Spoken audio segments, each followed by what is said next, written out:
Hello, Marcy.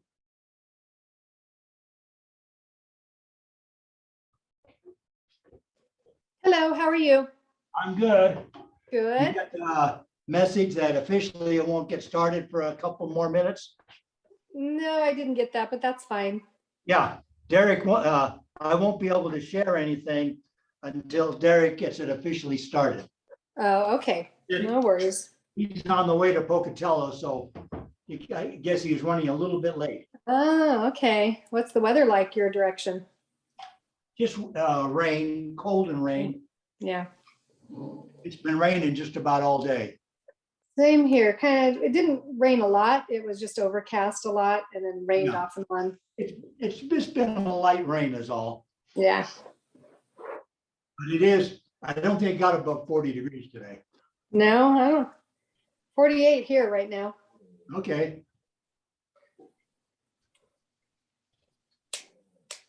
All right.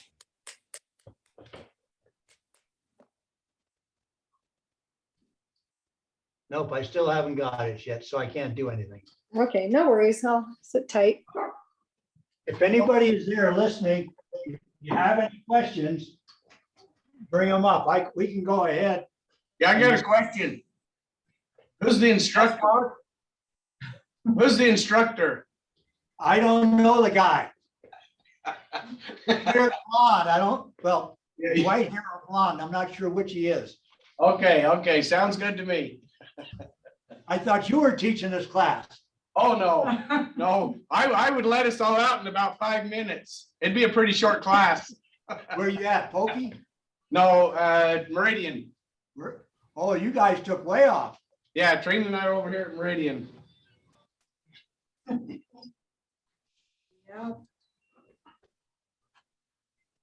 And I see you're eating too. Dinner. She's eating dinner. We have a really good Thai place right next door, so Oh, makes it too easy to just get Thai food. I understand. Yeah. And that's always good. Mhm. We don't have anybody here yet for tax school though, so, but Oh. Mark and I. If nobody shows up, we may go back to the hotel. Well, you saw the message from Derek, right? Mhm. So. All right, Marcy, you said you had a question. No, I don't have a question. Okay. I can maybe try to make one up, but I can't think of any. Anybody in Pocatello got any questions? While you're waiting for, Hi. while you're waiting for Mario. Derek to get, well, you got somebody now. Yeah, we've got a student. Hi-yo. He's asking if anybody has any questions they want answered, because Derek's running a little late, so we're not starting. Maybe I can ask a question. Yeah. Okay.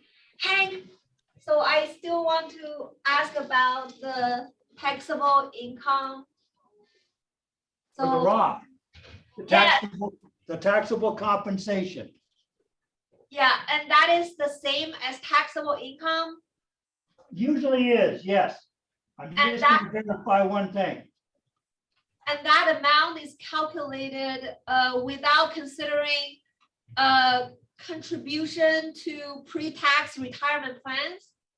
It is, yes, it does not count any type of retirement plans. The only thing that $6,000 or $7,000, depending on your age, is affected by is traditional IRA contributions. Since Roth is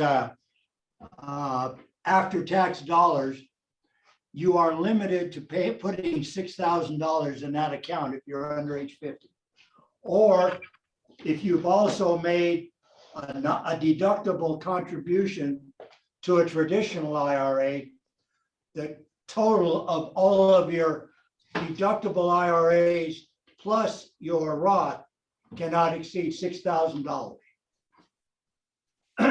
If we don't talk about Roth and only focus on taxable income, don't we subtract contribution to retirement plans? Oh, because That's, you look at the taxable income, block one of your W-2. Box one is already has that taken out. And do I use that amount to determine, I mean, for the purpose of Roth? Yes. You Oh. use that amount as the purpose for, the basis for Roth and for traditional IRAs.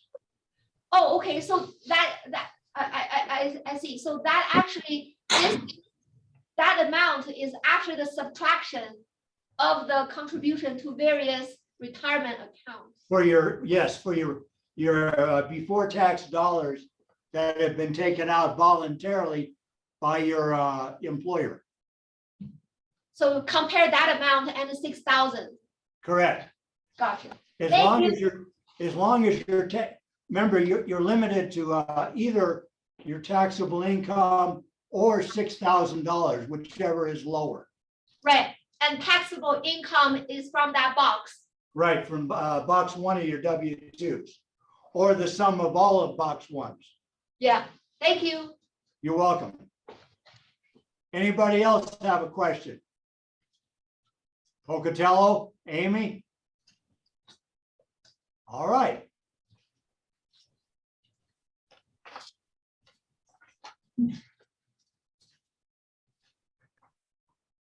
Yes, Trina? Oh, I'm just trying to see who's on there. Oh, Just I know, Mark. I have to get close, even on this big screen, I still have to get closer. Yeah, you have a bigger screen than I have, Hank, about twice as But big. that's okay, my eyes are a lot older too. Well, I would say a lot older. Yes, I would.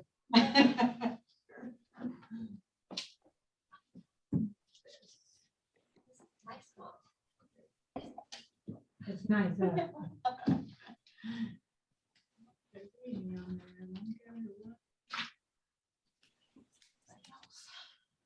Yeah, where is everybody?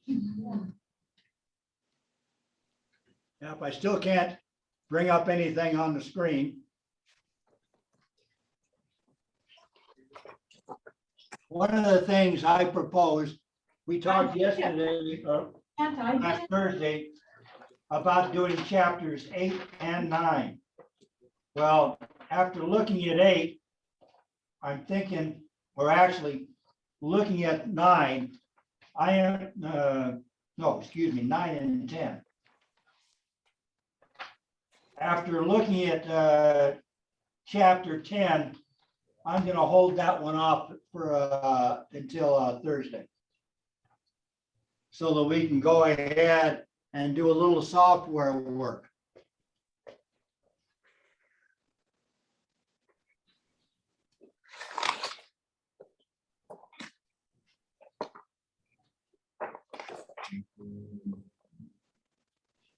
Well, let's hit some of the high points that we talked about on Thursday, talking about credits. First off, what is a credit? A tax credit? I wasn't on the call or on the meeting last week, but it's a reduction in your tax, right? Okay, it's a dollar for dollar reduction in your tax. What is the difference between a refundable and a non-refundable tax credit? The refundable can go in addition to, no, I'm not going to answer that. The non-refundable, you have to cap it at whatever your actual credit is. Correct? You can't go up and above that. That is correct. Your a non-refundable can only take your tax liability to zero. A refundable credit is just like withholding. Even if you have no tax, you get it back. Do I have sharing now, Derek?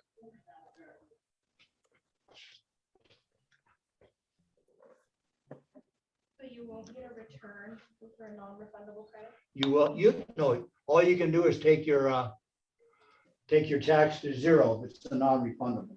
So it can help you not, oh, but it won't work again. Exactly. What type of credit is earned income credit? Refundable or non-refundable? Did you say earned or unearned? Earned income, EIC or EICTC. It's a refundable credit. You can get it back. Derek, am I hot yet? Can I share?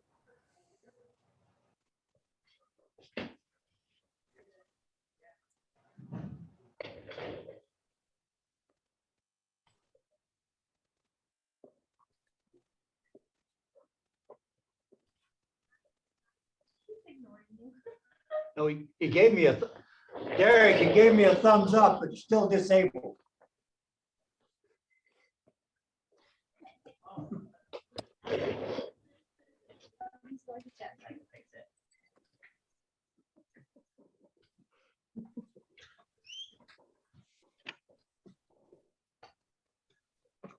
Let's see, where is?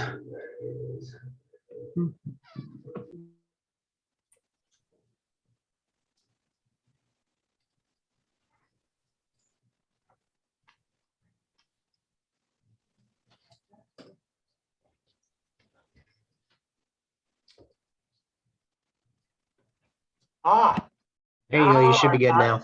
I do now. Yes.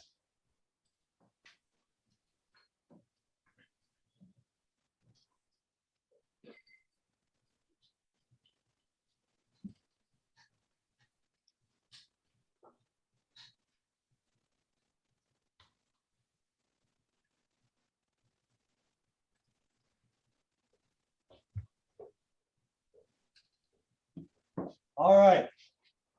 Some of the homework from earned income credit, chapter 8. Joe, age 30, and Lisa at 32 were married and lived together until May of 2020, when they were divorced. They have 2 children, age 7 and age 5. The children lived with both parents until May, and then they lived with their mother. Joe's earned income in AGI is $25,000. He paid $5,000 in child support.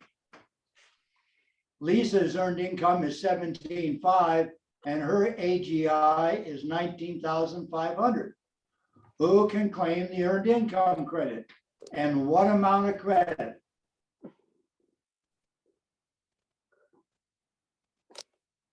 First off, who claims it? Even if the numbers are not right. Who claims the earned income credit?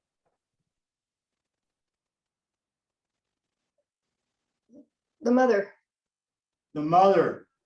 Why does the mother claim the credit?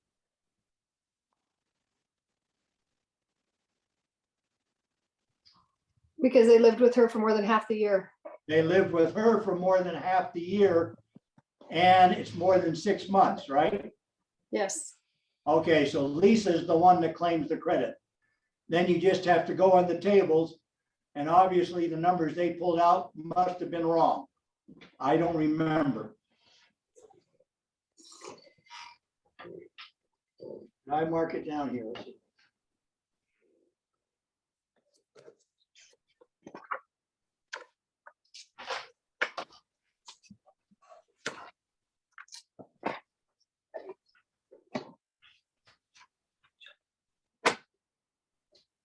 Actually, the number should have been $5,879 for Lisa.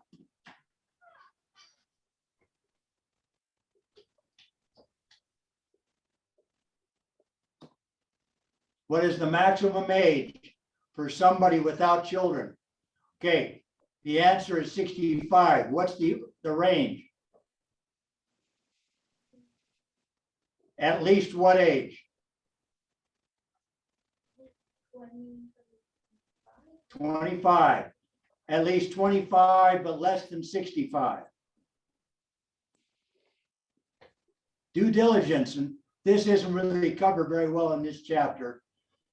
But if you as a tax preparer, a paid tax preparer, do not complete the due diligence requirements for a return, you are subject to a fine of up to $540 per occurrence. So if you screwed up 10 times, that could be $5,400 in penalties. What is the area that will normally give you the most problem with due diligence? The most problems with earned income? The child tax credit? Not the child tax credit, but the children. Oh, Claiming the wrong children, dependents? dependent, no, well, yeah, dependents, yes, but primarily illegally claiming children that either are not your dependents or don't satisfy the requirements. Okay. Calculate the earned income credit for these, for this problems. Okay, here's the earned income worksheet. You notice they put the earned income on top. They also, the AGI was the same. So you go in and you calculate, go to the table for the filing status, and the earned income credit was 6627. And that is what the earned income credit is.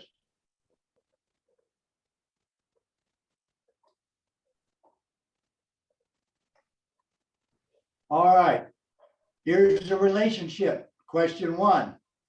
The relationship of the children that would qualify you to receive earned income for that child. In other words, basically, it's the same as a qualifying child.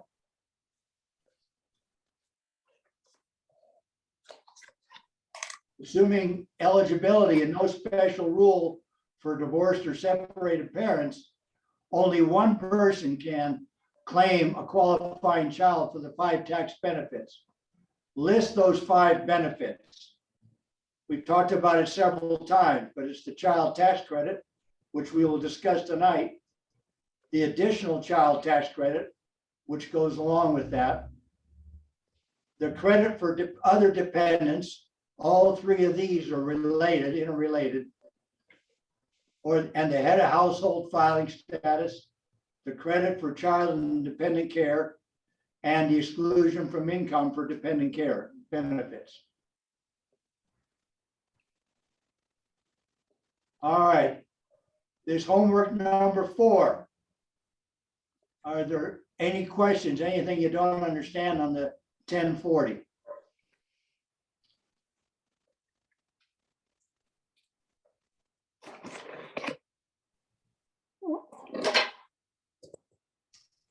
All right, then we'll just run that one by them. These are the forms that are involved with due diligence. The earned income credit form, which lists the children that you're using to qualify for earned income. Their name, their social, their year of birth, if they resided with you, and your relationship and how long they resided with you. The next one is a due diligence check sheet, which we will cover in more detail. I think it's Thursday. But this is the one the software asks you a lot of questions on.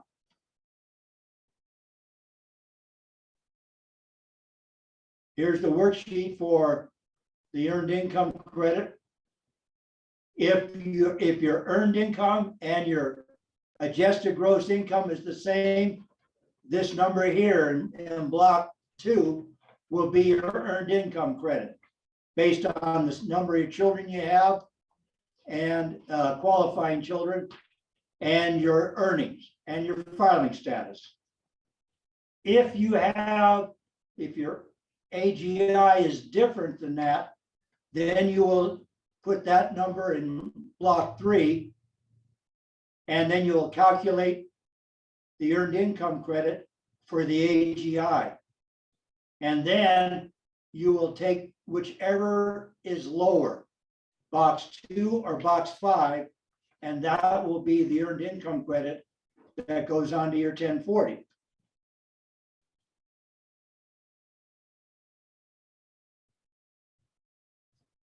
Any questions on the homework? All right, then let's.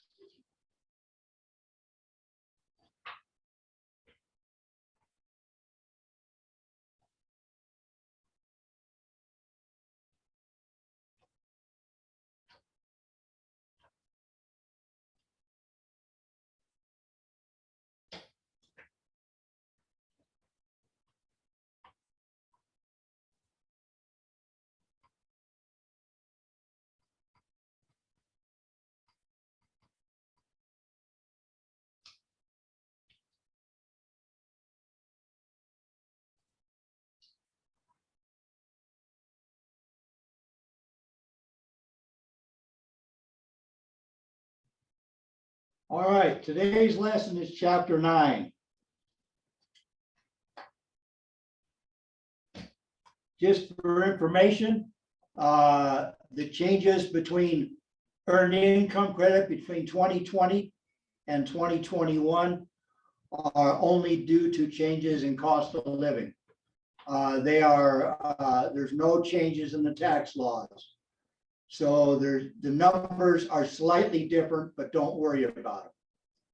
When we get to child tax credit, this one and dependents care, these two have got significant changes in 21. So later on, after we finish this class, whoever stays with us, we will discuss the differences between these two credits and what's happened.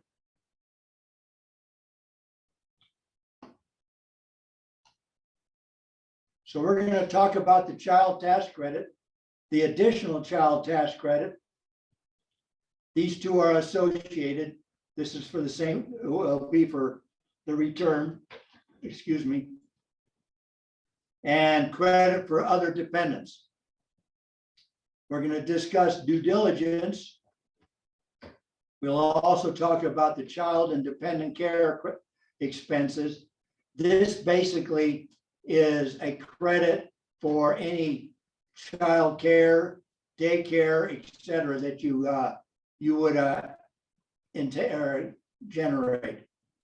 And then we'll talk about the adoption credit. We already talked about non-refundable and refundable credits. What credits are based on dependents, how to figure the credits, and understand the importance of due diligence. Okay, to be eligible for the child tax credit and the additional child tax credit, the child must have a valid Social Security number. They cannot use an ITIN, and if they have an ITIN or an ATIN, they may qualify for the other dependents credit, but not for the child tax credit. Child tax credit is a non-refundable credit. Don't be confused. The child tax credit is a non-refundable. It cannot be more than your tax, and it can provide up to $2,000 for each qualifying child. If you cannot use the full $2,000 in the non-refundable form, you may be able to claim some or all of that as a refundable additional child tax credit. And we'll explain that here shortly. Come on, get up.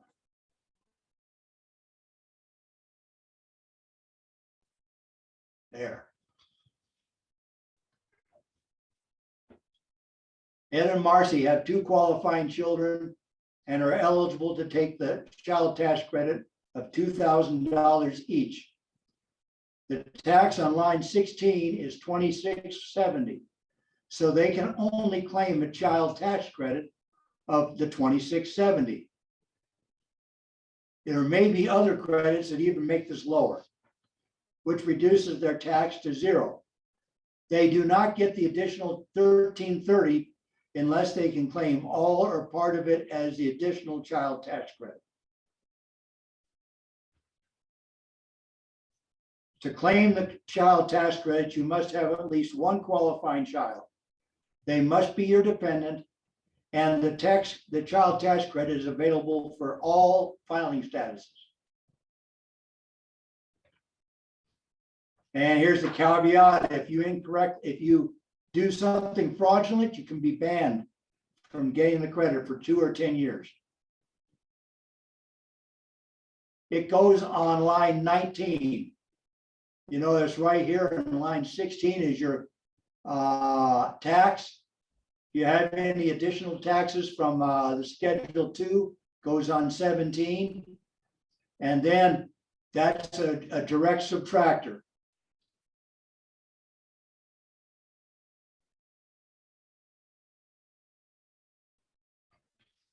Okay. Qualifying child. Son, daughter, stepchild. Anything sound familiar about this? Same as your qualifying child. Grandchild. Here's the kicker though. Child must be under age 17 at the end of the year. You notice the IRS does it if then. They don't say 16 and under, they say under age 17. So that's the break point. They're under age 7, and this is regardless if they're a student or anything else. They're under age 17, they qualify for the child tax credit. If they're over age 17, or if they're 17 or older, then they do not qualify for it. That's the $2,000 one. The child cannot provide half of their support, and they must live with you for over half of the year. Here's where the exception comes in for divorced or separated parents. The child must reside with you for half the year. However, if you are the custodial parent, you can give the other parent the ability to claim the dependent and the child tax credit by signing Form 8332. Even if the child lives with you, you will still use that child for all of the other claims. Head of household, earned income credit, child in the dependent care, but you will not be able to use that child for the child tax credit.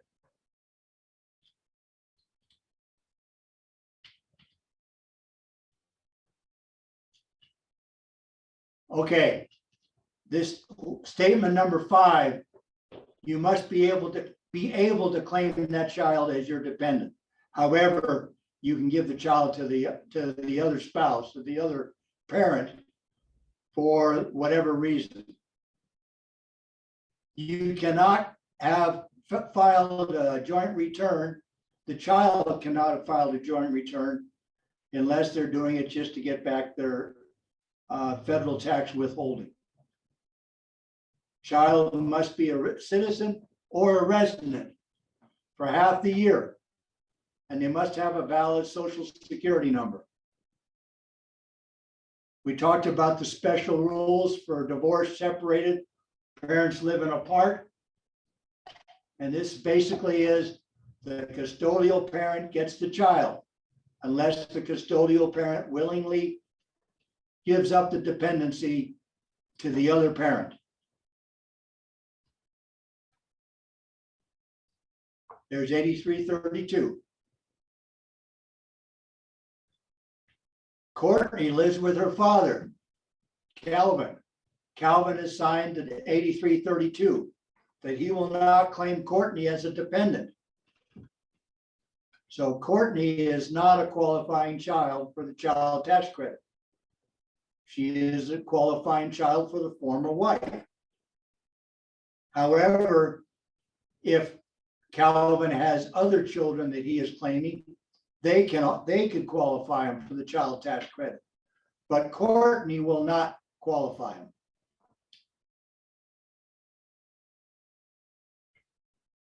Here we go on the tiebreaker rules. Same one. These tiebreaker rules only come into play if there is a disagreement between or two people try to claim the same child.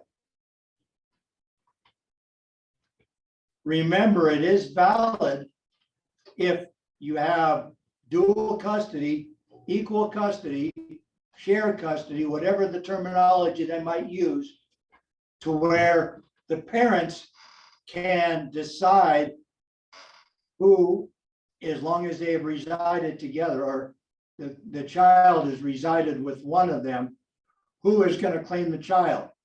I have a few parents that say, divorced parents that say, you know, in the even years, Mary claims the child. In the odd years, Joe claims the child. But they're claiming everything. There's no mix at all. You can't, the only thing that can be split out is the child tax credit.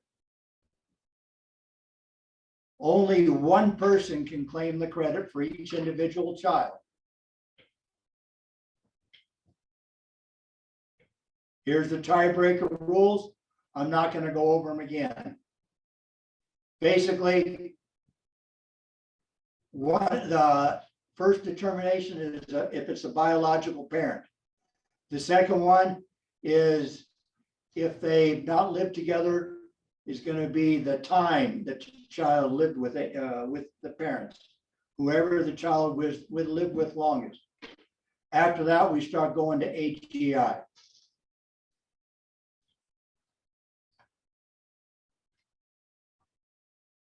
All right, Dan claims his two sons. Adam was 16, Ed was 17 on the end of the year. Okay, Adam is a qualifying child for the tax credit. Ed is not, because he was not under age 17 at the end of the year.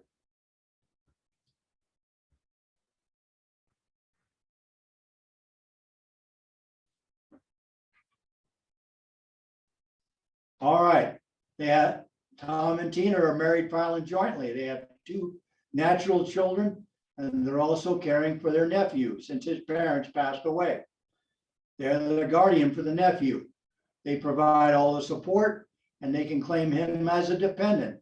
Because of his age, he is also a qualifying child. So therefore, they have 3 children for the tax credit. Remember, $2,000 each.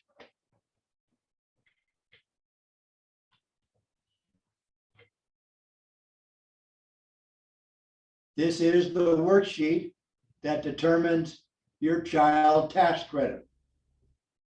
Block 1, you put down the number of children you have times 2,000. And then it goes through, I gotta get up here where I can see it.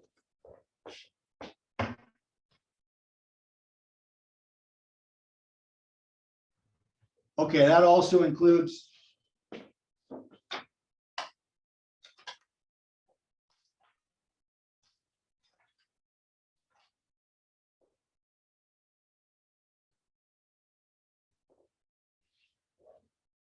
that's block 2 is for other dependents. There is a non-refundable credit for other dependents. And what this is doing, since the child tax credit is a non-refundable credit, it's talking about what their total part of the non-refundable is based on your tax liability. So there's an income limit of $400,000 if you're filing jointly, or $200,000 if you're filing any other filing status. And there's a phase out. I think it phases out to 220, doesn't it?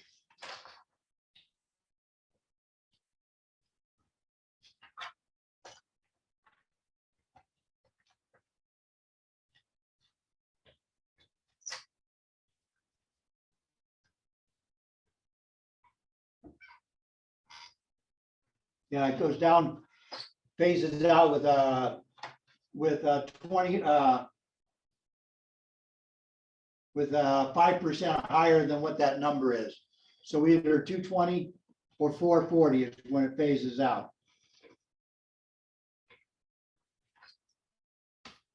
And then you turn to part two and you notice there are some, box 11 is your tax liability from line 18 of your tax return. That's your total tax liability. These other schedules are other non-refundable credits.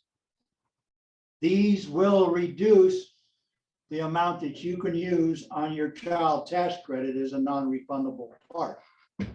Just things like education credits. Forget, thought I had this marked or something.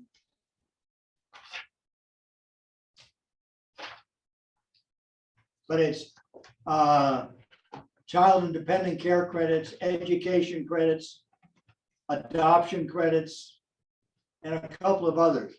The reason they're doing this is they make those a higher priority of a non-refundable because part of your child tax credit can be refundable.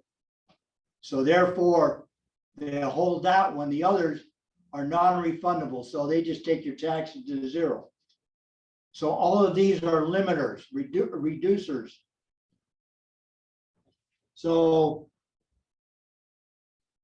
you go down there and you get 14 from 13. And that is your, and then box 15 is, if you look at box, let's see. If box 10, in other words, the 2,000, 4,000, 6,000, whatever it might be, if box 15 is smaller, that's going to be your non-refundable portion. So you put the smaller amount on box 16, and that's what goes on to your 1040 line 19. So if you have a large tax liability, you have 2 children, you can get all $4,000 right here before on line 19. But if your tax liability is that, like that example we had earlier, he only had $1,200 or $1,300 of tax liability, then $1,300 is your tax, is your child tax credit, takes your taxes to zero. And then we can go on.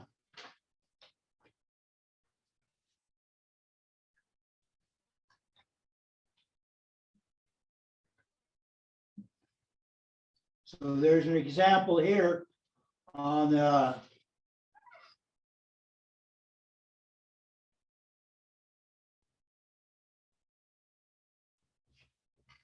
obviously 4,000. They've got 2 children that are qualified. Their income is 25,700. They're less than the 200, so there's no limitation on that 4,000. So they could get a maximum of $4,000.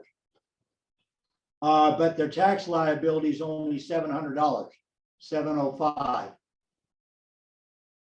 So the maximum amount they could get is $705.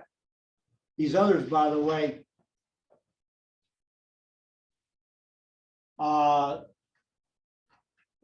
Schedule 3, line 1 is a foreign tax credit. Schedule 3, line 2 is dependent care. Line 3 is education. Line 4 is retirement credit. Line 5 is energy. So all of those could reduce this. If you had a dependent care of $300, you take this down to $405. And that's what it would do. And that $700 goes right into line 19, the 705. And you'll notice now the tax liability is zero. Is there any questions on the child tax credit?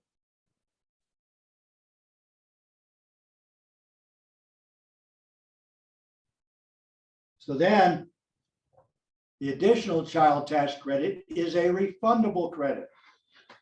But there are some income limitations. It's based on the number of children you have, and there is an income limiter on there. And there's a percentage of whatever your income is, less that limiter. So you can get up to $1,400 per child on the additional child tax credit, and it is refundable. And it's limited to 15% of your taxable income over $2,500.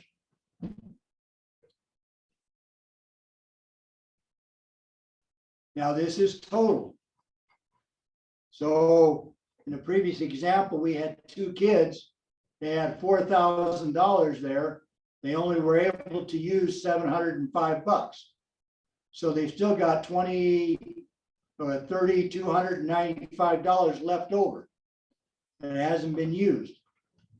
So with the additional child tax credit, the most they could get would be $1,400 per child.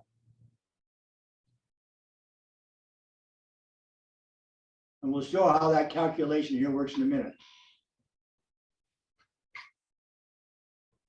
Okay, so here is that example. 2,050 is what's left over. There's also a limiter here, or another one is if you have if you have 3 or more qualifying children and your income is lower, you could get more of it back. But you do the child tax credit worksheet, which is on page 911. And this one gives you how to figure out what it is. In this case, we're talking about one child. Is this the one? Oh, Eric and Gretchen have one dependent child under age 17. They're eligible for up to $2,000. They enter $28,000 on the 1040 line 1, which is their earned income. Their tax basis was 403, so they cannot use the full credit. So you look over here and it's been reduced to $1,597. That's how much has not been used. But then line 4 says multiply the number of qualifying children you have by the $1,400 limit. So their limit is $1,400. Well, then you have to figure out how much their maximum can be. The maximum is going to be their earned income, which was 28,000, which means subtract 2,500 from that, and it's 25,500. 15% of 25,500 is line 8, $3,800. So they have got $3,800 they can get by their income limiter, and they have $1,400 by what they've already used, since the maximum amount of the refundable portion is $1,400. If they had had 2 children, all right, line 1 would have been $4,000. Their same income, okay, they'd have had $3,597 they hadn't held. So they would have still got, then it would have been $2,800, and they would have still got 28 because it was less than the 3825. Remember that there is an income limiter. Your earned income, it's your earned income minus $2,500, and your limit is 15% of that. So if you only have an earned income of $12,000, you're less than $1,000 that you're going to get. Well, little over $1,000, that would be your maximum. Any questions on that? Haven't put anyone to sleep yet, have I? All right, the other dependent credit is a $500 non-refundable credit. And it is for any other dependent that you can claim on your tax return. It's for a dependent that you have not used for child tax credit, and they must be a citizen.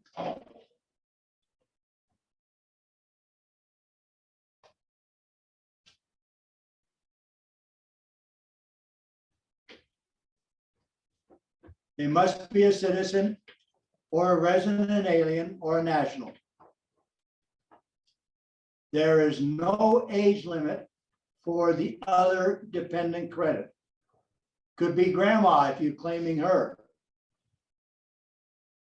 They're not limited to a social security number. They can also use an I-10 or an A-10, adoption tax identification number, or immigrant tax identification number. But they must have those. They must have a valid number before the tax return date.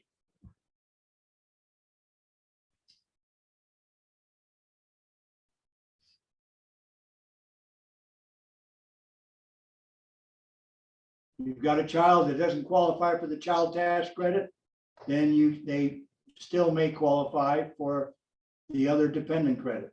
Remember, this is a non-refundable credit though.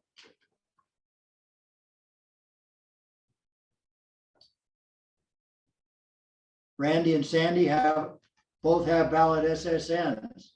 Their tax liability is $2,000. They have 3 qualifying dependents. Mark is an 18-year-old son, has an SSN. Katie May is her 15-year-old adopt child who has an I-10. And Randy's mother, Leanne, is 62, has a valid SSN. All right, none of these all can qualify for the child tax credit, not even the 15-year-old, because she does not have a social security number. So they're all US residents. They're all qualifying dependents for the credit for other dependents. So there's $1,500 of non-refundable credit that would be available for those 3.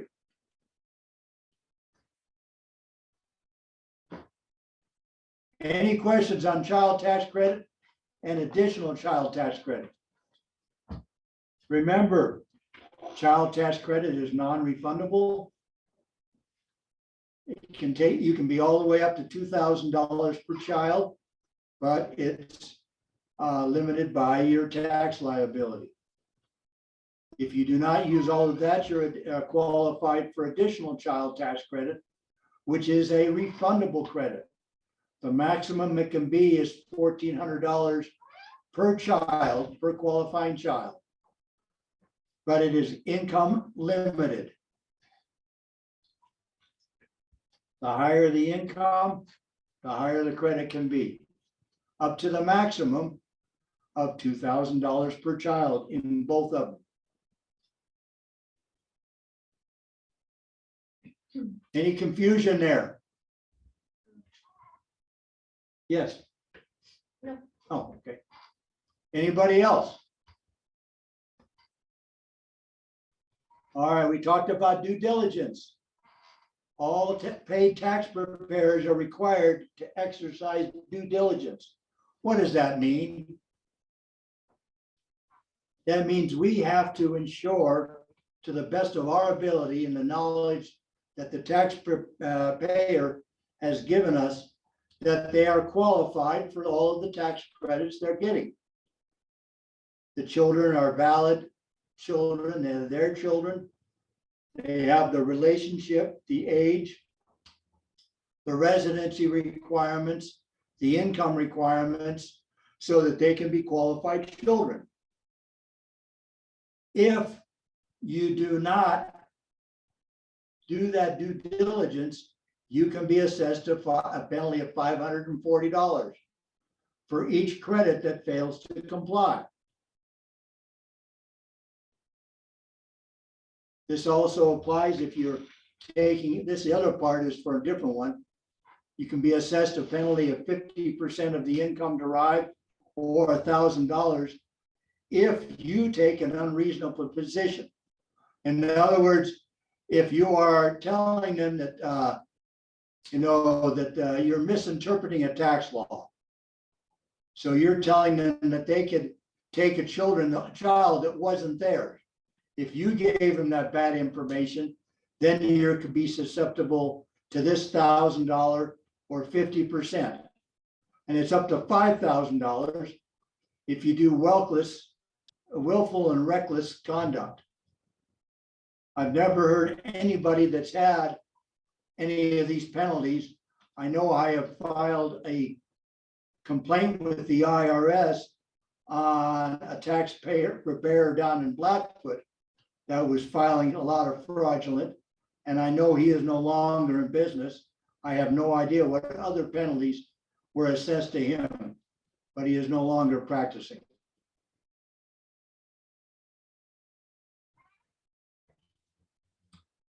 And 8867, that's the one you saw earlier in that homework problem, is the check sheet.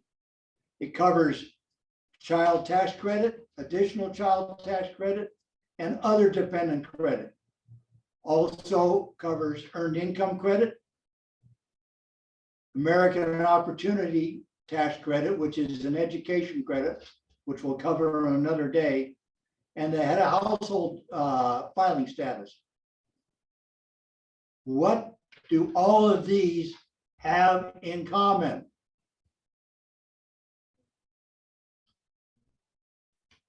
Why does due diligence come into play here? No, well, children is one, that's one of them, but that doesn't apply for American Opportunity because that's an education credit, usually for the taxpayer, spouse, or child. Anybody have any ideas?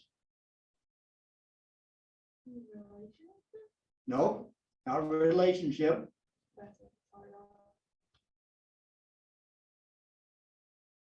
They all have refundable credit components involved in them. Therefore, the IRS is giving you back more money. The government is giving you back more money than you have deposited in with their account. So they want to make sure that you, as the tax preparer and the taxpayer themselves, are really due those monies, because that's coming out of all of everybody else's pockets. There are various columns on this form. It must be filed with the form or an amended return. To comply with due diligence, you must have a knowledge requirement. You interview the taxpayer, asking adequate questions. Don't give them the answers. You ask them a straightforward question that requires more than a yes or no. And make notes in your return, verifying adequate information to determine if the taxpayer is eligible for whatever credit that you're discussing, or all of them. You complete the form truthfully and accurately, and complete the actions for each one. These are records that you must maintain with the tax return. Copy of 8867, any of the worksheets that you use to calculate the credits, copies of any documents provided by the taxpayer which used to determine the eligibility. We talked about that the other day.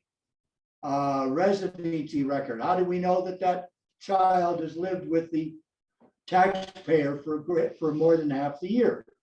That's one of those questions. What's the best way, one of those things? The best document for residency? Not a birth certificate. That just says where the kid was. Not a driver's license. It just says where they were at the particular time.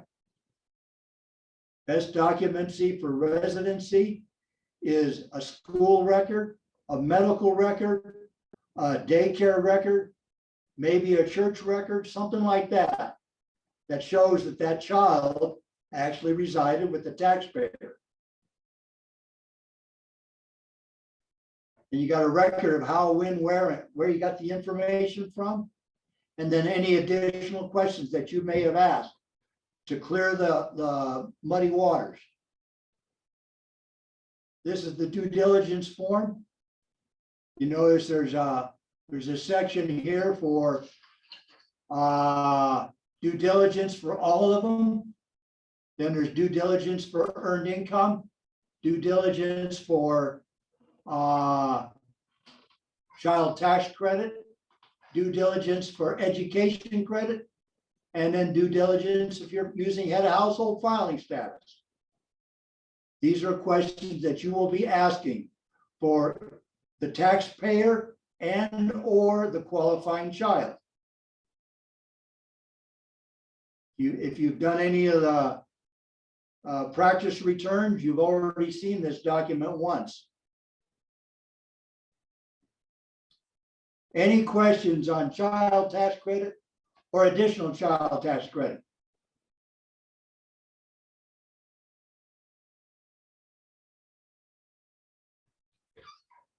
How much more do we have?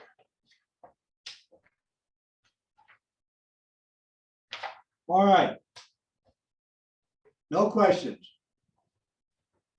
All right, child independent care. If you care, if you pay someone else to care for your child or some other dependent so that you can work, you may be eligible for this credit. It is a non-refundable credit in 2020.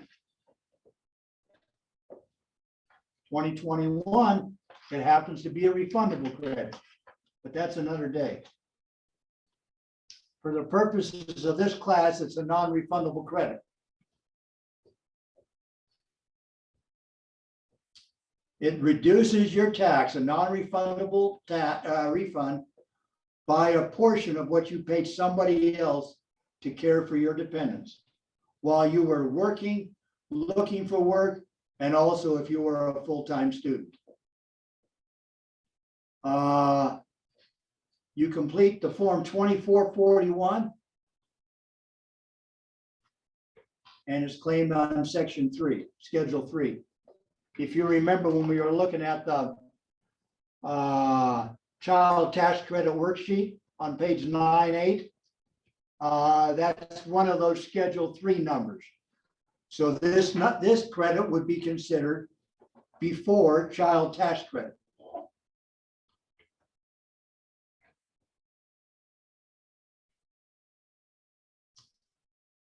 All right, you must have a qualifying person.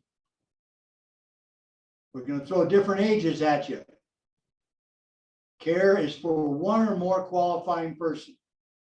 Qualifying person is your child who was under age 13 when the care was provided. You'll notice this one is a little different than everything else we have. You can count all of the time that your child was under age 13, but once they turn age 13, you can't count anything afterwards.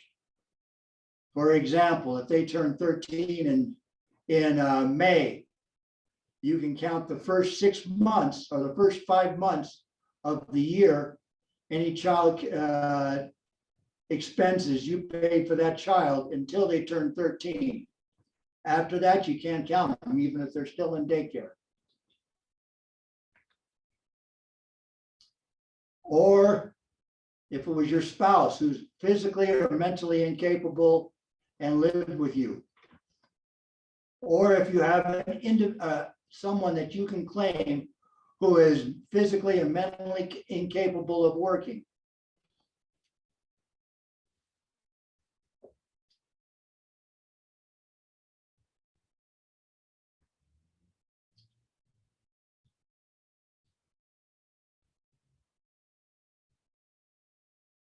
Remember this definition, by the way.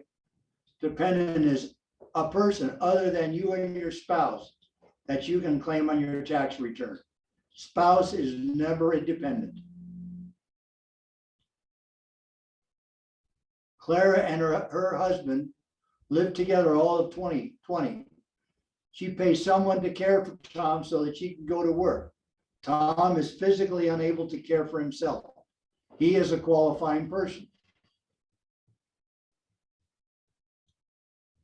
Here's the one, Eddie turned 13 on April 10th.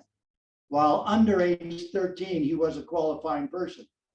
After he turned 13, he was not. So they can use all of the expenses they paid through his birthday to figure the credit. Any expenses that were paid for him after August 9th are no longer allowed.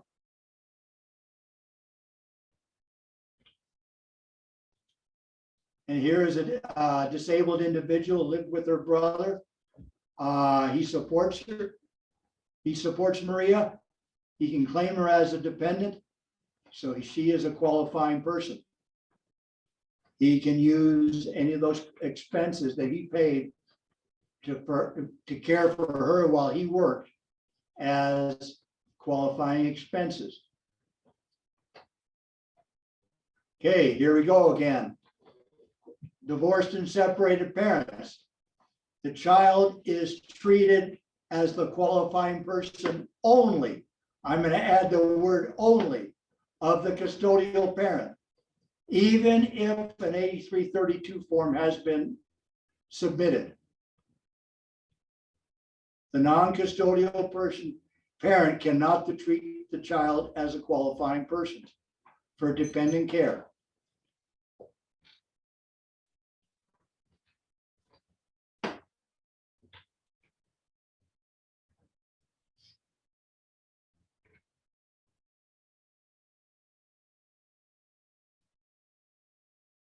Alan and Samantha are divorced. Their daughter, age 11, lives with the mother for 9 months, and the 3 months she lives with the father.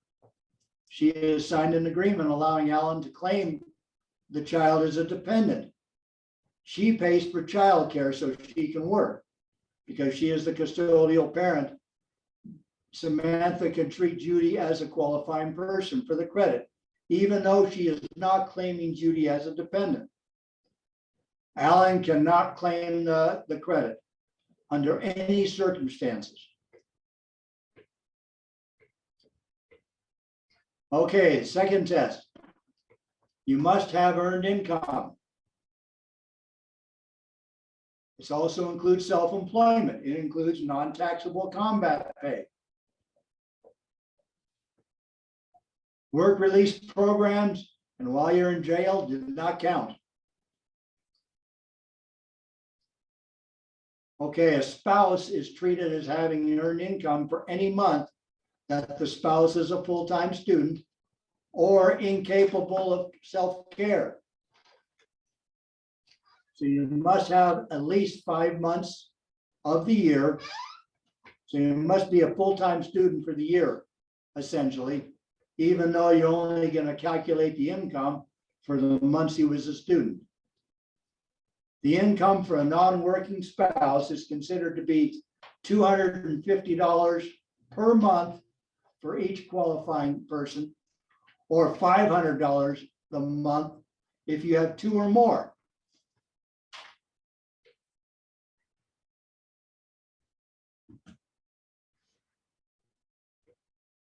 All right, this shows how that works. Barbara and her husband pay child care for their daughter. Barbara worked as a lab tech and earned $50K. Grant was a full-time student for the 5 months, and his earned income was $1,250. $250 a month times 5 months.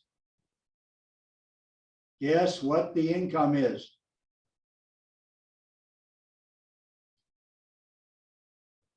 You only get to use the lower income of the 2 spouses for the year.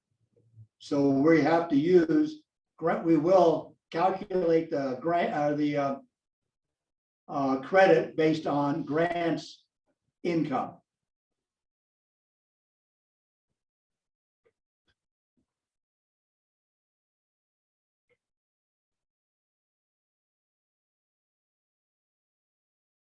Okay, student or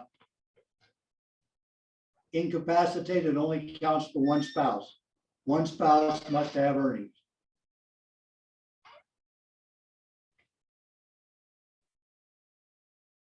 Care is provided for the qualifying person, so you can work or look for work.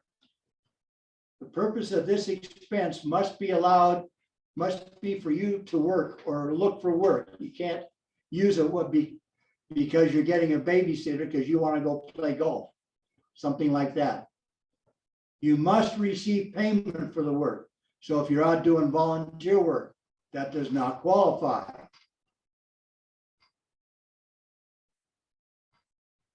If you do not find a job and have no earned income for the year, you can't take the credit.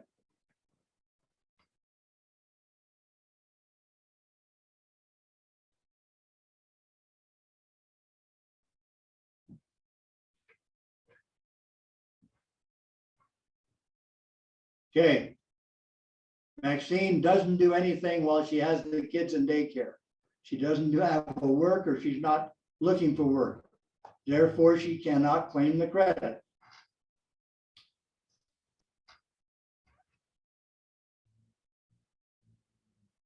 In this case, Dave and Dora are married, have one child.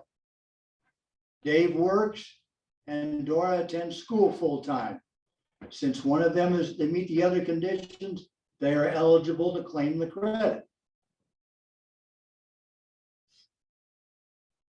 Okay, there are limitations on who you can pay it.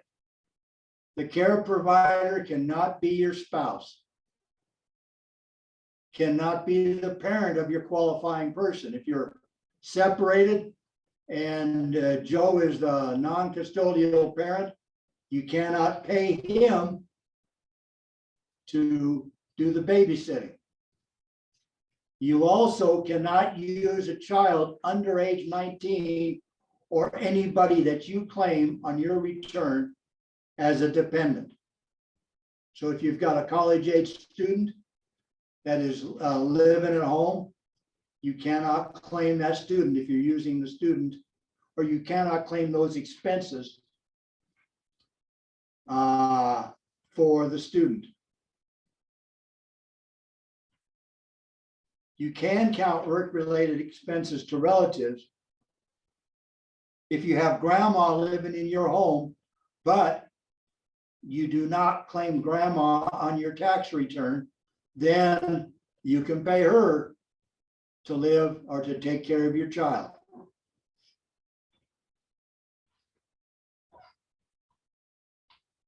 Ashley and her son live with her mother, Maddie.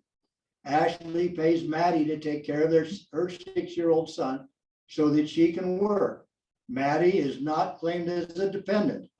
Therefore, even though Maddie lives in the same household, she can claim the expenses that she pays Maddie.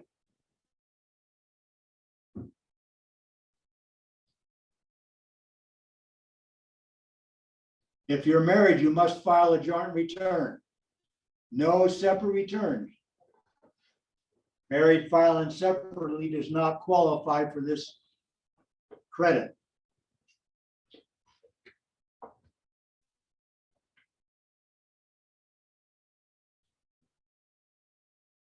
All right, you notice they're still married. He moved out in April. He refuses to file a joint return.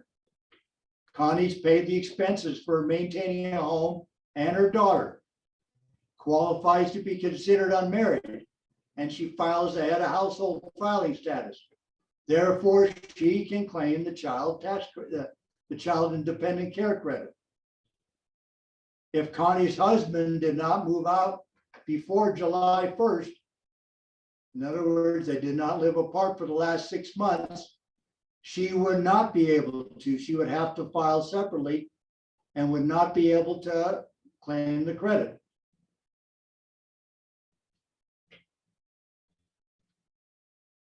Any questions on that? Then you must provide the information of who you paid the funds to care for your child. Whether it be a child, a daycare center, or whether it be an individual. You have to provide their taxpayer ID number. And it's going to be a SSN or an ITIN for an individual, or it'll be an EIN, employer identification number, if it is a business, a daycare center.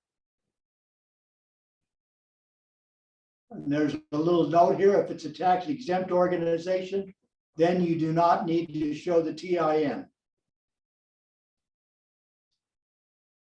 But you have to perform this information on the 2441 form. You'll see the first part of it.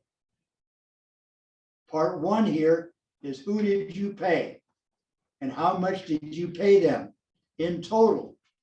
If you've got multiple children going to them, then you put in the total. You paid $5,000 for Mary and Joe. Okay.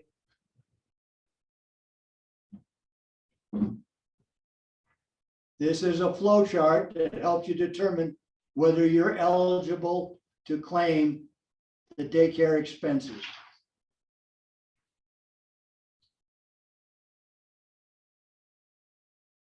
Okay, then you determine what your expenses are. They must be work-related. They are expenses that are care for the qualifying person only if the main purpose is for the person's well-being and protection. Okay, expenses for care generally do not include costs for food, clothing, entertainment, or education. Don't worry, there is an exception.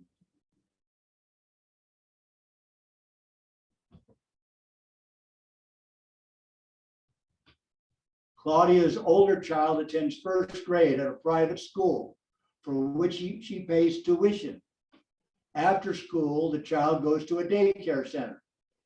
Claudia cannot count any of the school expenses, tuitions, as care expenses because the child is there for the education. But she can count whatever she pays for the after-school care. The younger child attends a nursery school that provides some educational activities. Depends on the area you're in, whether that education is a education or if it's basically a babysitting service. It's the care and the well-being of the child with some activities are thrown in, you can count the entire amount. Also, when the child is at the daycare center, if they provide meals or snacks or something like that, that is included in the fees, then those are also qualified expenses.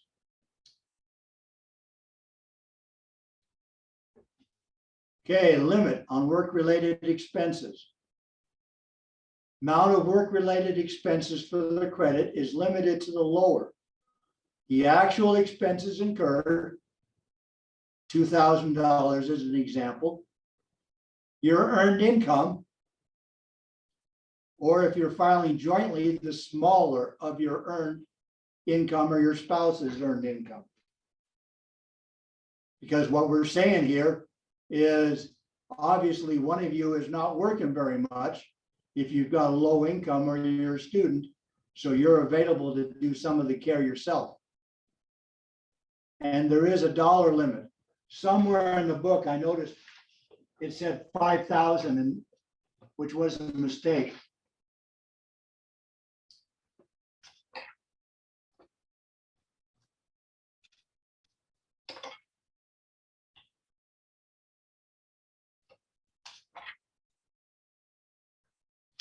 Anyhow, it's $3,000 for one child and $6,000 for two or more. So $6,000 is the maximum amount of expenses that you can utilize. If you spend $4,000 on one child and $2,500 on the other child, you've got 6,000. It doesn't have to be balanced between the two children.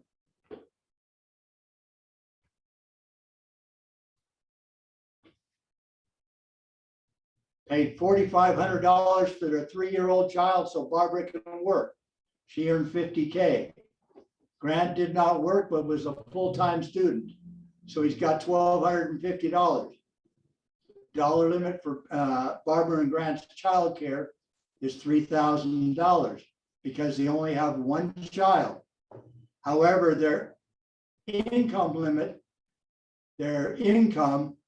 limits the credit expenses to $1,250 because that's what his earned income was.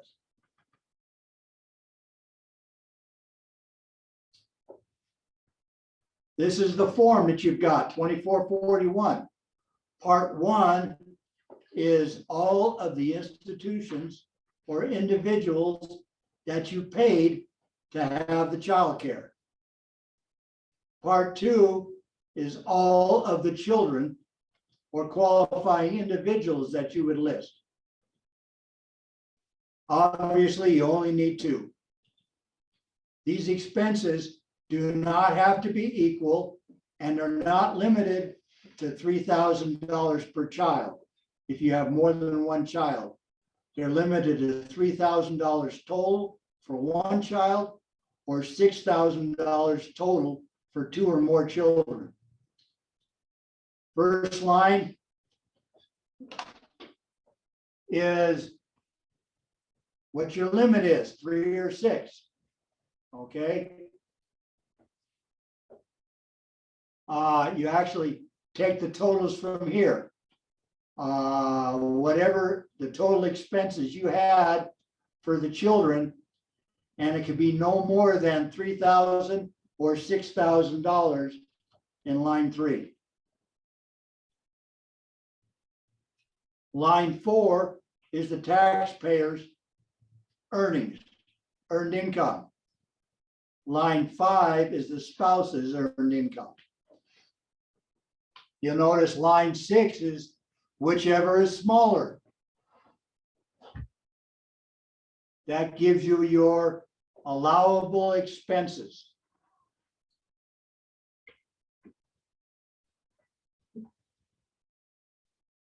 And then you bring on your earned income from line 11 on your tax return, and then you get a multiplier by the table there in the middle of the chart, which multiplies those expenses anywhere from 35% at the lowest income level to 20% of anything above it. And that amount is then, the percentage is then compared to your tax liability, which came off of your credit worksheet. And then that it becomes your actual child dependent care credit. And it goes on to Schedule 3. Yeah.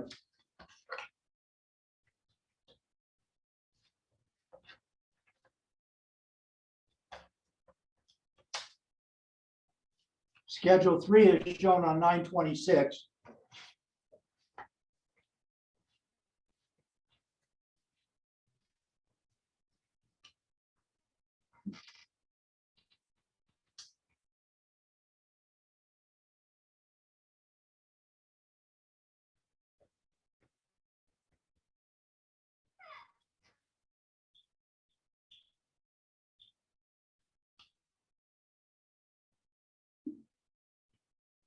As an example, we'll go back to this one here.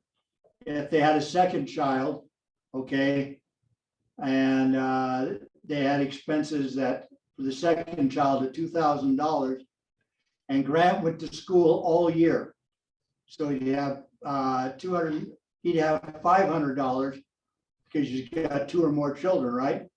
Times 12, $6,000. So now they wouldn't have a limit. His education would not limit him, so they could claim all of the expenses up to $6,000. But then you look at the earnings. Their gross earnings, taxable earnings were $50,000. So the multiplier would be 20% because they're over 43,000.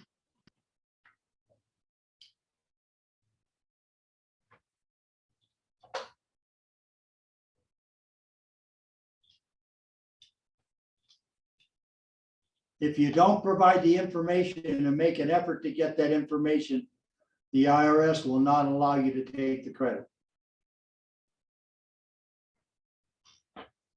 I've never seen a Form W-10, but this is ways that you can get the information. Remember, the information required is either an EIN with the business name or a social security number with the individual's name. If you've made a good, honest effort to get the information and the provider won't give it to you, then you can attach a statement and then they'll take that into consideration. Most receipts or statements that you get from a child care provider will have the business name and the EIN and a statement of your total expenses that you paid to them for the year for what children. So they have, most of them have been pretty good in providing the information.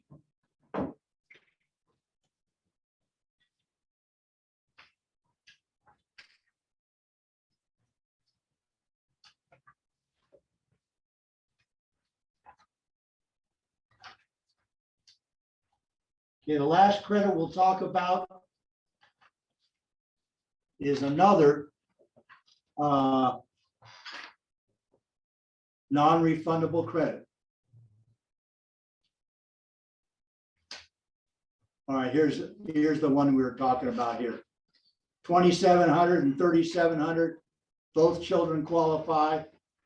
Their dollar limit is $6,000.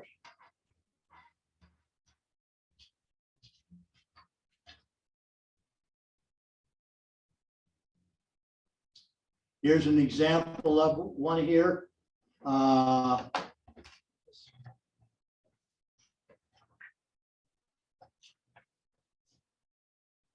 The daycare center, they paid $4,500 for Susan. One child, Barks 3 is limited to $3,000. She had $50,000, or Barbara, I guess. Barbara had $50,000 of earnings. Grant was a student for 5 months. He had no other income. So his total is $1,250. That's the allowable expenses that you can use. The multiplier is 20, so they get a credit of $250. Non-refundable credit That was 20% of the $1,250. That goes on to Schedule 3. In this case, it goes on to line 2. These are other credits that we will be talking about in future days. And then this total here goes onto your 1040, line 20, as non-refundable credits. This comes in before the child tax credit gets put in on there. You notice part 2 is other refundable credits. So these are ones that go on to line 31 and sound to you like a withholding is a refundable credit.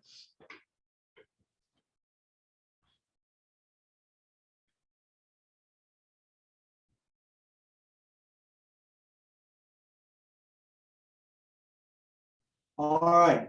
You could also have some employers will give you a benefit that they will pay to take care of your child.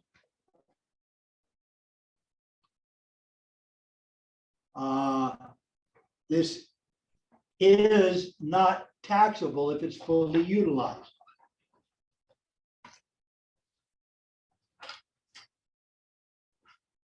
Sam has one dependent child. His earned income is 25,800. He can claim the credit for child dependent care.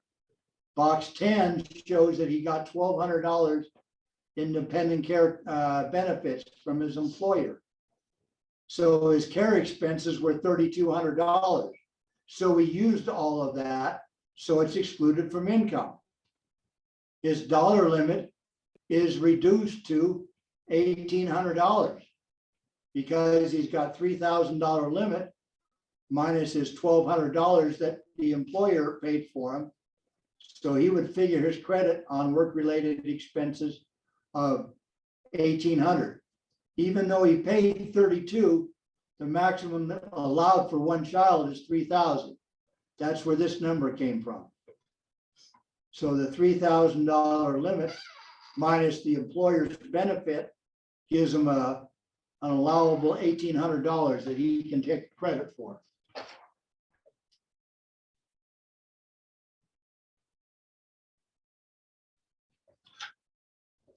If he had received $3,500 in dependent care benefits from his employer, he would have to claim $300 as income because he did not use all of those that benefit for what it was designated.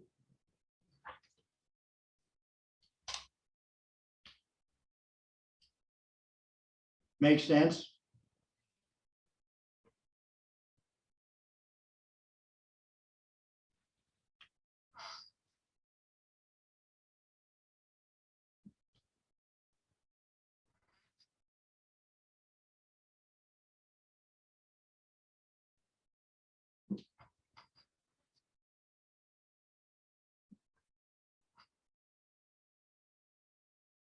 Okay, in this case, he's got an additional income, so his AGI is a little higher.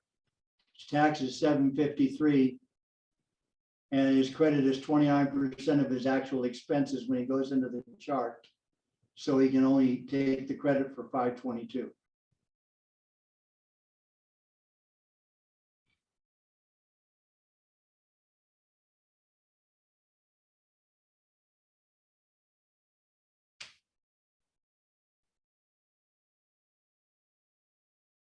Here's one where she got more than what her daycare expenses were, so she has to add the $500 into the onto line one of her 1040. Okay. Last credit we're going to talk about. Any questions on the dependent care? Last one we're going to do is the non-refundable is the adoption credit. The adoption credit is all legitimate expenses you have to attempt to adopt an eligible child. You can deduct up to $14,300 of your qualifying expenses. This gives you you calculate a credit of up to $14,300. If this child is classified by the state that you reside in is a special needs child, special needs does not mean just a medical problem or a disability. There are other things too, age, race, etc. Then you get the maximum amount even if you don't have any qualified expenses. If you have $3,000 of expenses, you still can claim the credit for $14,300. About 8 or 10 years ago, for 1 year, this was a refundable credit. That particular year, I had a customer come in that had just adopted 2 special needs children. So he got almost $28,000. It wasn't 14.3 that year, but it was 13.5, I think. $28,000 credit for the adopted children plus his actual tax refund and earned income credit, he actually got a refund of $35,000 that particular year. But that was a 1 year only. I don't remember why they did it. An eligible child is anybody under age 18 at the time of adoption. Any individual who is physically or mentally incapable of caring for him or herself. You cannot, if you remarried and your your spouse has children, if you adopt them, you cannot claim the adoption credit for those children. Special needs has to be a U.S. resident. The state determines that the child cannot or should not be returned to his or her parents. And the state determines the child probably will not be adopted unless assistance is provided. Could be ethnic background, it could be age, minority, sibling group, or a medical, physical, or mental condition. But a lot of them that I've seen for this particular category for special needs has been like a 16-year-old. Very hard to get a 16-year-old adopted out of foster care. Most people are looking for newborns or fairly young children. Or if you're getting one that's got a different ethnic background than you. So does not have to be just physical or emotional handicaps. If your employer reimburses you, you can take an adjustment for that. You may be able to exclude that assistance from your gross income. It'll be shown in box 12 as a code T. Exclusion limits are still the same. We're still looking at 14.3. You cannot exclude from income and claim a credit for the same expenses. You can't double dip.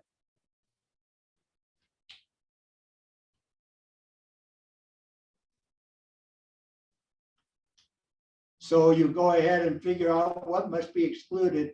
You do part 3 before you do part 2. So here's a good example of that. Paul paid $30,000 in qualified expenses. What are qualified expenses?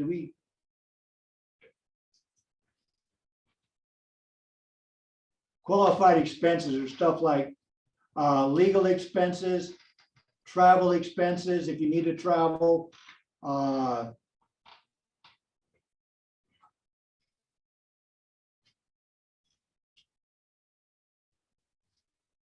attorney fees, court costs, travel expenses, directly related to the adoption. But anyhow, Paul paid $30,000 in qualified expenses. His employer reimbursed him for $13,810 of those expenses. He excludes the $13,810 from his income. So that means he has to subtract that from his qualified expenses. So he still has $16,190 of qualified expenses. So now he can go ahead and take the credit on that. He's limited to $14,300. The remaining amount cannot be excluded at any time because he has used his limit up.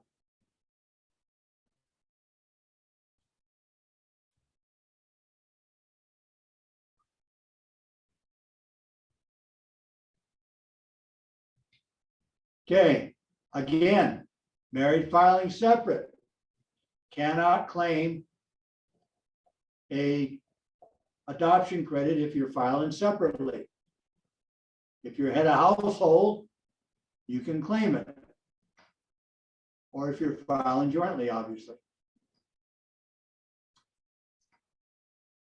Okay, the amount of the adoption credit is limited to 14,300 for each effort to adopt a child.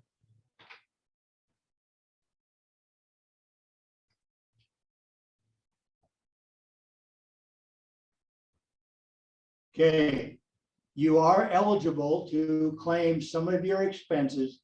If this is a multi-year adoption, takes several years to make it final, you can claim the expenses that you paid in a prior year on a tax return.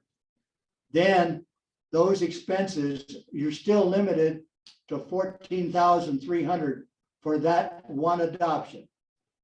So you cannot claim more than that. And if you've claimed part of it the previous year, that reduces the amount that you can go this year. There is an income limit. If you're under 214,500, you can get the exclusion. If you're over 254,000, you can't claim anything. And if you're in the bracket, you reduce it.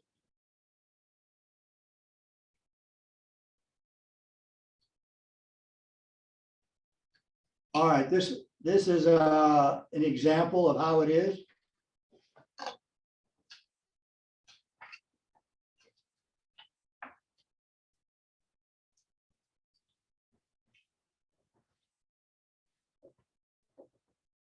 They don't say their modified AGI is 92,450. They don't say what their taxes are, but obviously their taxes are more than 7450 because it's not limited in block 16.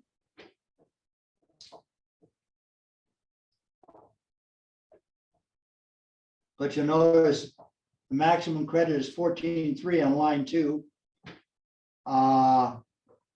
They had 7450, which is their max. If they're not over 214,000, there's no limit on their adoption credit by income. So they can take a non-refundable credit for 7450. Goes on that same part 1 of Schedule 3. You look at the next page here, 931, 932, it shows when you can claim some of the credits if you want to. If you have a domestic credit adoption,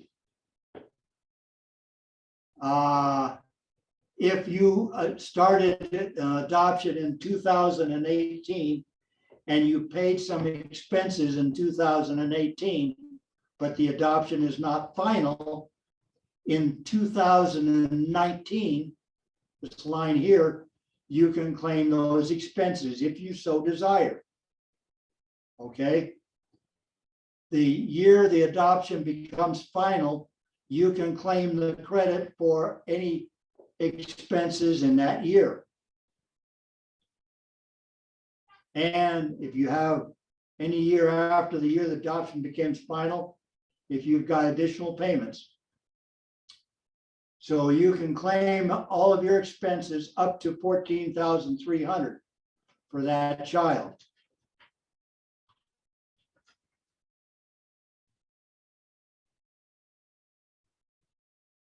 Note here, case of a U.S. child, if you attempt to adopt a child, but it's unsuccessful, then you can still take those credits. However, if you do start another adoption, you're limited still to 14,300 for your attempt and the adoption on the second child. If the adoption is a foreign adoption, you cannot take any credits at all until the adoption becomes final.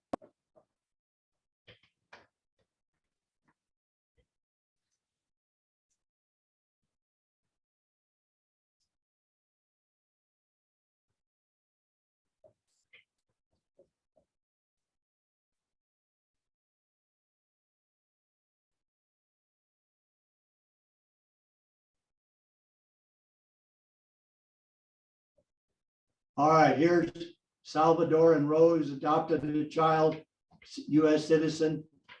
They pay qualifying expenses of $2,500 in 2019. Because it wasn't final, they could not take credit for that year for those expenses.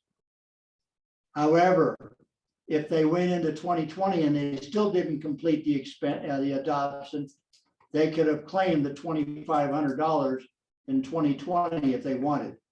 But in this case, they paid $4,000 more and they completed the adoption in 2020. So they can claim the credit for all of their expenses of $6,500 on their tax return.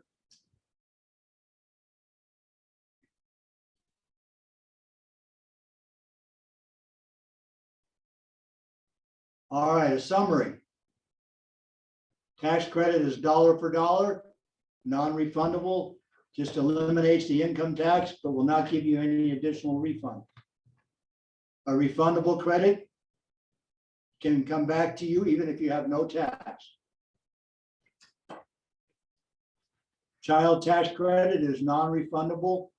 The additional child tax credit is limited by income and a percentage and is refundable.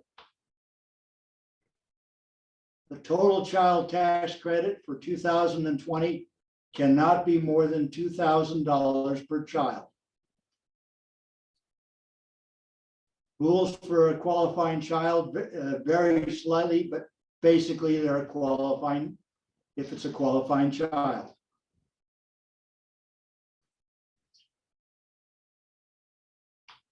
If you are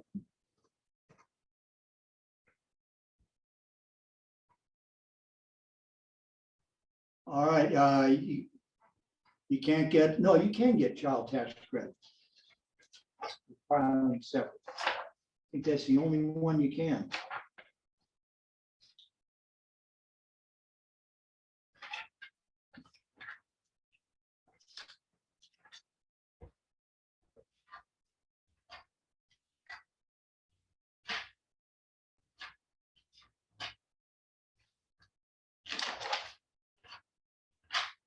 Yeah.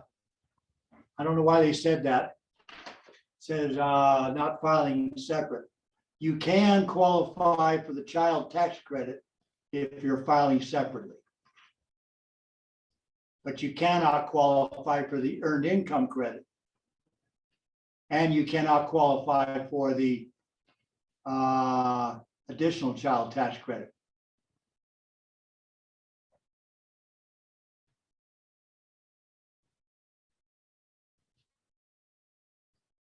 If you cannot use all of your child tax credit because your income tax is insufficient, then you may qualify for an additional refund on the additional child tax credit. Child and dependent care is a percentage of your eligible work-related care expenses. Remember, it must be looking for work, working or looking for work. Child dependent care and adoption credits are non-refundable. Due diligence, we will cover this in more detail in chapter, I think it's chapter 11.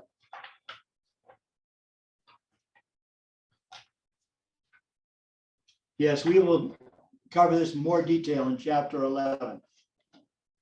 But you are required to ask sufficient questions to ensure that yourself, that this individual is qualified for whatever credit that we're discussing. All right, any questions? Let's take a break and then let's take a 5-minute break and then we'll go ahead and do the classwork.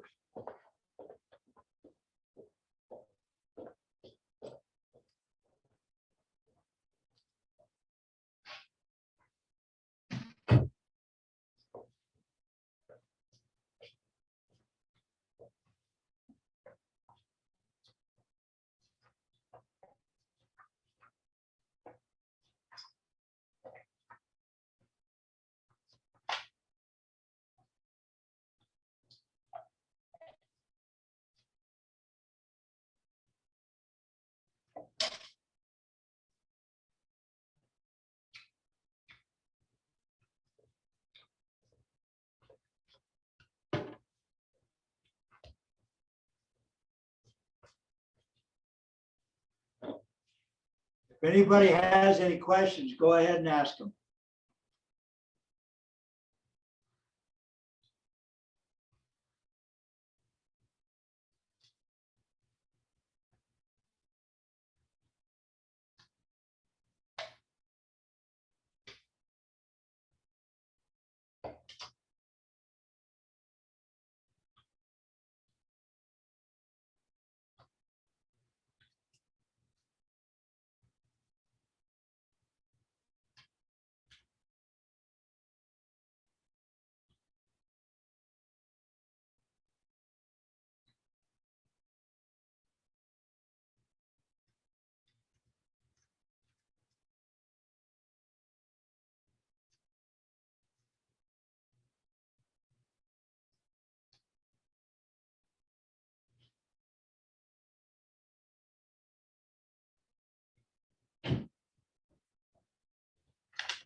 All right. Let's open up the mics a little bit and try to answer some of these classwork questions.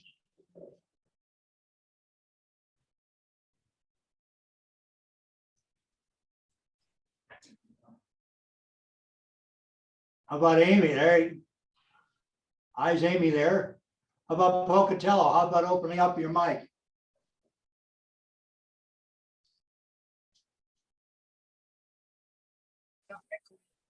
Thank you. Hey. So we can at least have a little bit of discussion there. All right, Hey. classwork.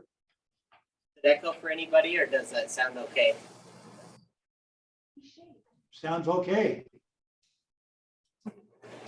Awesome. All right.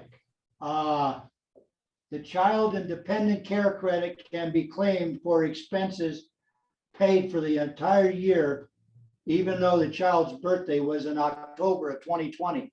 True or false? False. False. But you can claim it for the 10 months. you may qualify for the additional child tax credit, which is refundable when the child tax credit is more than your tax.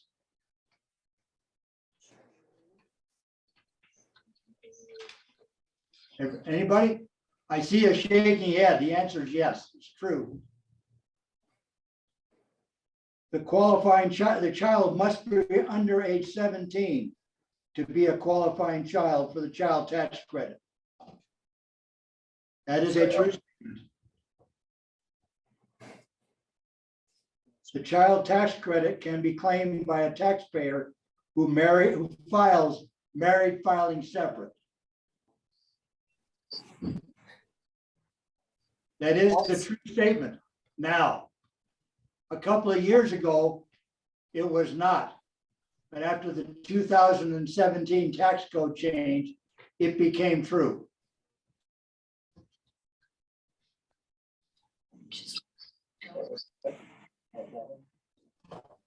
Harry's and Louise's nephews, aged 12, 14, and 17, came to live with them on March 20th. Harry and Louise filed a joint tax return in 2020. Their taxable income is $7,960. And the tax on line 16 is $798. They have no other credits.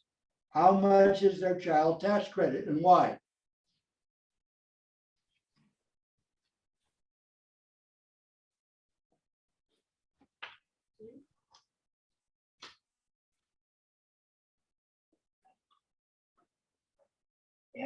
See? C, Pardon me? 798. 798. I was just checking. A nephew does qualify as a qualifying child, so. For 117. Up to end. Right. The 17-year-old is not qualified. But they still have enough to get there anyhow. What is the most that Harry and Louise could claim if they had sufficient tax or income as an additional child tax credit? How many children qualify for it?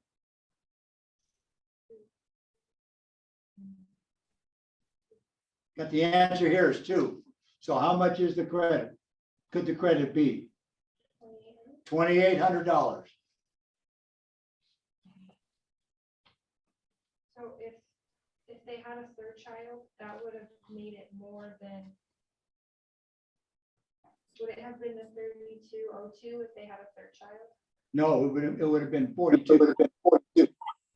If they had children, that would qualify for the 42. But since only the two, year-old and the 14-year-old, are the ones qualified. Number seven. Drew lives with his son, who is 12 years old. Is that feedback coming? Are you getting feedback from me? No, we're okay. Okay. Because I'm hearing a little bit on my speaker. Okay. He has a 12-year-old son. His tax on line 16 of his 1040 is $3,834. And he claimed a child tax credit on line 19 of $2,000. Drew files his head of household and his earned income is $29,850. How much additional child tax credit can he claim?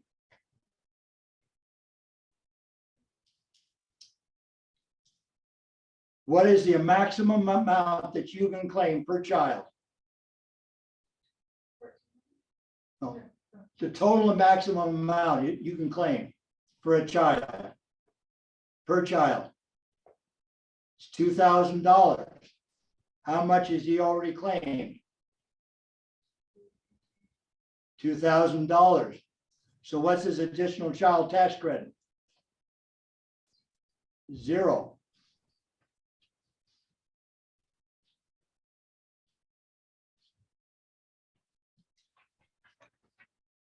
Number 8 is a little bit of calculation. He's got a dependent child that he sends to daycare so he can work. He paid $2,200 for that child. He received wages of $23,740 and $13,60 as taxable income. So what are his qualifying wages? $23,740, right? What is his AGI?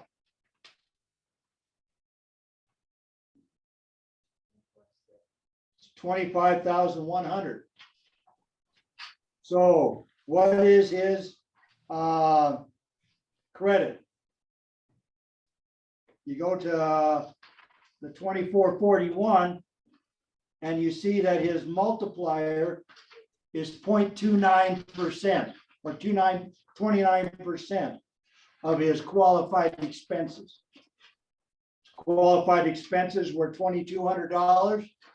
29% of that is refundable, non-refundable credit is $638.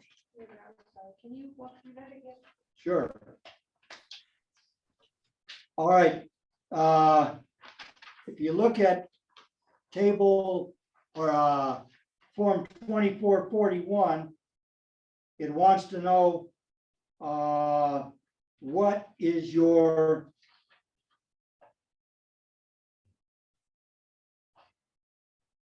line 7 has your AGI.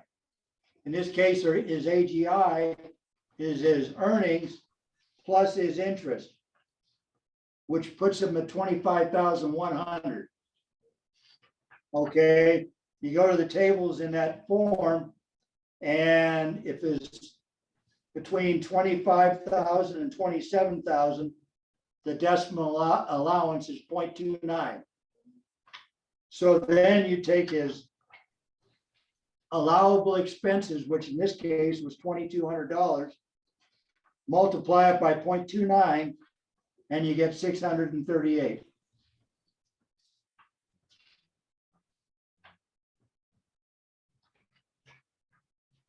All right, number 9. I'm going to read the credits. You tell me what if it's refundable or non-refundable. Child and dependent care.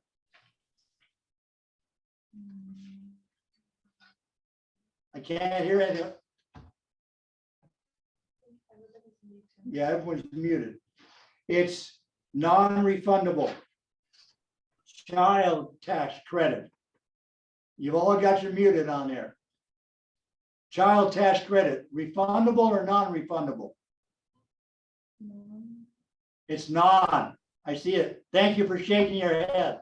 It's non-refundable. Additional child tax credit. Refundable. Credit for other dependents. That's the $500 one. Refundable or non-refundable? Goes right along with the child tax credit. The adoption credit. It's non. The adoption credit. Non-refundable. So the only one on there that is a refundable credit is the additional child tax credit. All right. This gives us about an hour to go ahead and work with the software. So what I would like to do is I'd like to do 9 and 10, or excuse me, chapters 10 and 11.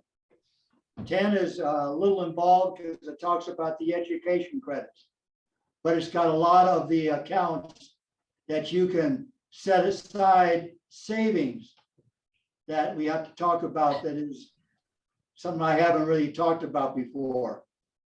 But then chapter 11 is some other credits that were brand new to us. And so we'll talk about those. And I'd like to do both of those next week, and it will get us out of volume 1. Or next meeting, which is Thursday. Any questions on today's lesson?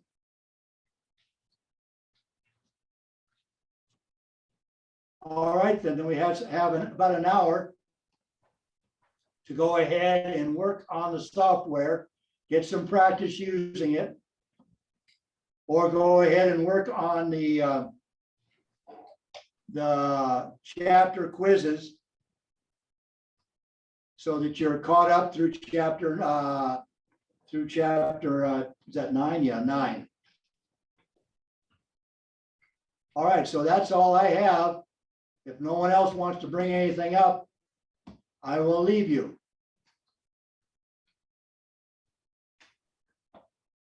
So goodbye, everybody. Thank you, Hank. Thanks, Derek. Welcome back. Did you get anything? Sadly, no, I didn't. Not this time, huh?